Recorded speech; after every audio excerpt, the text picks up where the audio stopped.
प्रामुख्याने राहणार आहे। पोलिसांचा कसा बंदोबस्त राहणार आहे, किती पोलीस अधिकारी कर्मचारी आहेत आणि कशा पद्धतीनं या ठिकाणी सुरक्षा व्यवस्था राहणार आहे? उद्या 16 तारखेला आदरणीय मुख्यमंत्री साहेबांच्या हस्ते अमरावतीच्या बेलोरा एअरपोर्टच्या उद्घाटन होणार आहे, नवीन टर्मिनलचं उद्घाटन होणार आहे आणि जे कमर्शियल फ्लाईट आहे त्यांची पण उद्घाटन होणार आहे आणि मुख्यमंत्री साहेबांच्या सोबत इतर मंत्री पण येणार आहे आणि उद्घाटन झाल्यानंतर इथे पब्लिक कार्यक्रम पण ठेवलेली आहे।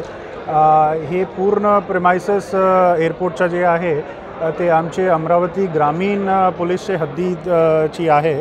तर आम्ही आमच्या स्तरावर इथे पूर्णपणे जे बंदोबस्तसाठी जे काही आवश्यकता आहे ते केलेली आहे आणि सगळे अधिकारी आणि कर्मचारी ते रेडी आहे बंदोबस्तसाठी आणि आता आम्ही रिहर्सल पण घेत आहे। सर, किती अधिकारी आणि कर्मचारी या ठिकाणी टोटल बंदोबस्तात राहणार? पूर्णपणे 100 अधिकारी आणि किमान 300 पेक्षा जास्त कर्मचारी ते पूर्ण बंदोबस्तसाठी ठेवलेली आहे।